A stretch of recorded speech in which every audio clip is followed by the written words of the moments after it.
ഇന്നത്തെ വചനചിന്ത ആത്മാവിൽ വളരണം. ഭക്തനായ ഏലിയാവ് ദൈവത്തോട് സംസാരിക്കുമ്പോൾ മഴമേഘങ്ങൾ വരെ ഭക്തനെ അനുസരിച്ചു. ആത്മാവിൽ ശക്തിപ്പെടുക. ഭക്തനായ അബ്രഹാമിനെ പോലെ കാത്തിരിക്കുമ്പോഴും, യോസഫിനെ പോലെ പരീക്ഷിക്കപ്പെടുമ്പോഴും, ഇയ്യോബിനെ പോലെ എല്ലാം നഷ്ടപ്പെടുമ്പോഴും താങ്കൾ കണ്ടിട്ടില്ലാത്ത വാതിൽ താങ്കൾക്ക് മുമ്പിൽ തുറന്ന് താങ്കളെ സർവശക്തൻ്റെ മുമ്പിൽ ദൈവം മാനിച്ചുയർത്തും. യെശയ്യാപ്രവചന പുസ്തകം 55-ാം അധ്യായം 11-ാം തിരുവചനം പ്രകാരം വായിക്കുന്നു: എൻ്റെ വായിൽ നിന്ന് പുറപ്പെടുന്നത് എൻ്റെ വചനമായിരിക്കും. അത് വെറുതെ എൻ്റെ അടുക്കലേക്ക് മടങ്ങി വരാതെ എനിക്ക് ഇഷ്ടമുള്ളത് നിവർത്തിക്കുകയും ഞാൻ അയച്ച കാര്യം സാധിപ്പിക്കുകയും ചെയ്യും. ആരെല്ലാം താങ്കളെ താഴ്ത്തുവാൻ നോക്കിയാലും അവരുടെ കണ്ണിൻ്റെ മുൻപിൽ താങ്കളെ സർവശക്തനായ ദൈവം മാനിച്ചുയർത്തും. എല്ലാ പ്രതീക്ഷകളും അസ്തമിക്കുമ്പോൾ, പ്രതീക്ഷിച്ച വാതിലുകൾ അടയുമ്പോൾ, താങ്കൾക്ക് വേണ്ടി പ്രതീക്ഷിക്കാത്ത സാഹചര്യങ്ങളിൽ ദൈവം ഒരു വാതിൽ തുറന്നു നൽകും.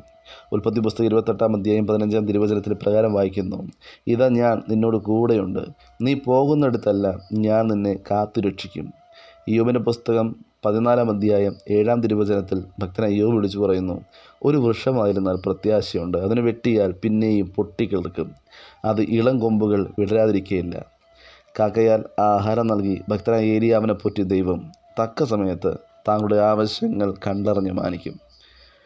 34-ാം സങ്കീർത്തന പുസ്തകം 7-ാം വചനപ്രകാരം വായിക്കുന്നു: യഹോവയുടെ ദൂതൻ അവൻ്റെ ഭക്തന്മാരുടെ ചുറ്റിലും പാളയമിറങ്ങി അവരെ വിടുവിക്കുന്നു. യഹോവ നല്ലവനെന്ന് രുചിച്ചറിയുവിൻ, അവനെ ശരണം പ്രാപിക്കുന്ന പുരുഷൻ ഭാഗ്യവാൻ. തക്ക സമയത്ത് സർവശക്തൻ്റെ കരങ്ങളിൽ പൂർണ്ണമായി ഏൽപ്പിച്ചാൽ തക്ക സമയം താങ്കൾക്ക് വേണ്ടി ദൈവകരം ചലിക്കും. 91-ാം സങ്കീർത്തന പുസ്തകം 10-ാം തിരുവചനം പ്രകാരം വായിക്കുന്നു: ഒരു അനർത്ഥവും നിനക്ക് ഭവിക്കുകയില്ല, ഒരു ബാധയും നിൻ്റെ കൂടാരത്തിലേക്ക് അടുക്കുകയില്ല.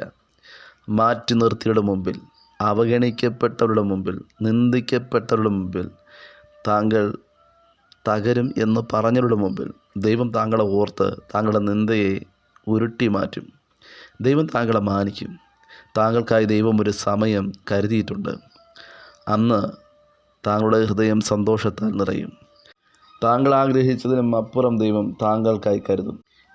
84-ാം സങ്കീർത്തന പുസ്തകം 11-ാം തിരുവചനത്തിൽ പറയുന്നു: നേരോടെ നടക്കുന്നവർക്ക് അവൻ ഒരു നന്മയും മുടക്കുകയില്ലെന്ന്. യിരെമ്യാ പ്രവചന പുസ്തകം 32-ാം അധ്യായം 27-ാം തിരുവചനത്തിൽ പ്രകാരം വായിക്കുന്നു: ഞാൻ സകല ജഡത്തിൻ്റെ ദൈവമായ യഹോവയാകുന്നു, എനിക്ക് കഴിയാത്ത വല്ല കാര്യവുമുണ്ടോ? ഈ ലോകത്തിലെ ഒരു ശക്തിക്കും താങ്കളെ തകർക്കുവാൻ ദൈവം വിട്ടുകൊടുക്കുകയില്ല. സർവശക്തനായ ദൈവം താങ്കളെ വാഗ്ദത്തങ്ങളിലേക്ക് കൊണ്ടുചെന്നെത്തിക്കും. ദൈവസന്നിധിയിൽ കണ്ണുനീരോടുകൂടെ പ്രാർത്ഥിച്ച പ്രാർത്ഥനയ്ക്ക് ദൈവം മറുപടി നൽകി ജീവിതത്തിൽ അത്ഭുതം പ്രവർത്തിക്കും. ഇന്നലെ താങ്കളുടെ നഷ്ടങ്ങളെ ദൈവം ലാഭമാക്കി നൽകി. ഇന്ന് ദൈവം താങ്കളെ കരം പിടിച്ചുയർത്തുന്നു.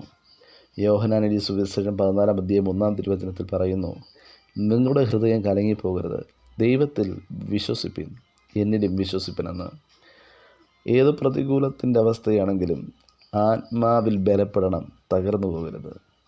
ശൂന്യതയുടെ നടുവിലും, കെരീതിൻ്റെ അനുഭവത്തിലും, സരാബാത്തിൻ്റെ അനുഭവത്തിലും, കർമ്മേലിൻ്റെ അനുഭവത്തിലും ചലിക്കുന്ന ഒരു ദൈവത്തിൻ്റെ കരമുണ്ട്. ഒരു കൈമേഘം ഉയർന്നു വന്നതുപോലെ പ്രാർത്ഥനാ വിഷയത്തിന് മറുപടിയായി ചില ദൈവകരം വെളിപ്പെടുവാനിടയാകും.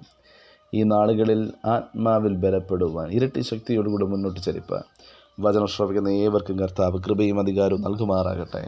God bless you. ആമേൻ.